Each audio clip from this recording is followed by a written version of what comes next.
না না, টাইগ্রাস versicolor গিরগিটির scientific name নয়। গিরগিটির সায়েন্টিফিক নেম ক্যালোটাস ভার্সিকালার। এটা হলো বাঘিনীর সায়েন্টিফিক নেম। আজকে সকালে আমাদের বারান্দা বাগানে একটা গিরগিটি এসেছিল। এই গিরগিটিটা থাকে আমাদের বাড়ির সামনের বাগানে। এরকম অলস গিরগিটি আমি জীবনে দেখিনি। কোনো দিনও একটা পোকামাকড়কে ধরতে দেখিনি। নাকের সামনে দিয়ে প্রজাপতি উড়ে বেড়ায়। আমি ঘন্টার পর ঘন্টা ক্যামেরা নিয়ে দাঁড়িয়ে থেকেছি যে কখন প্রজাপতিটাকে ধরবে আর আমি ছবি তুলবো, কিন্তু না, আজ পর্যন্ত একটা প্রজাপতিকেও ধরেনি। ও বোধহয় ভেগান। গিরগিটিটার সঙ্গে আমার সুখ দুঃখের কথা হচ্ছিল। গিরগিটিটাই বলল, শুনলাম তোমার নাকি খুব অবস্থা খারাপ, বাঘিনী যখন তখন তোমাকে টাইট দিচ্ছে।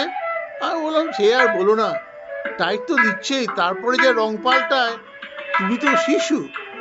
আমি বললাম, তুমি তো কোন ছাড়, তোমার জাত ভাই যারা তোমার থেকেও বেশি এক্সপার্ট রং পাল্টানোতে, তারাও বাঘিনীর ছবি দেখে লজ্জা পেয়েছে। এদের ছবি তুলেছিলাম আমি কেনিয়াতে। সত্যি এদের রঙের সঙ্গে আমাদের দেশের গিরগিটির তুলনাই হয় না। গিরগিটিটা আমাকে জিজ্ঞাসা করলো, বাঘিনী কি ইলেকশনে দাঁড়াচ্ছে নাকি, এত যে রং পাল্টাচ্ছে? আমি বললাম, না না, যা রেপুটেশন হয়েছে রং পাল্টানোর, কোন দল সাহস করে বাঘিনীকে নেবে?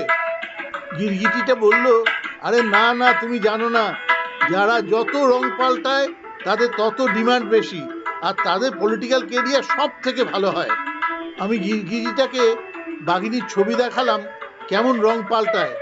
খুব মনোযোগ দিয়ে দেখলো ছবিগুলো, আর তারপরে বললো, না, এ আমার কর্ম নয়। তারপর সত্যি সত্যি লজ্জা পেয়ে লাফ মেরে পালিয়ে গেল। এই ভিডিওটা স্পেশালি আমি আমার স্কুলের বন্ধু যারা বাঘিনীকে মাথায় নিয়ে নাচে তাদের জন্য বানালাম। আর বাঘিনীর বন্ধুরা জানে বাঘিনী কি জিনিস।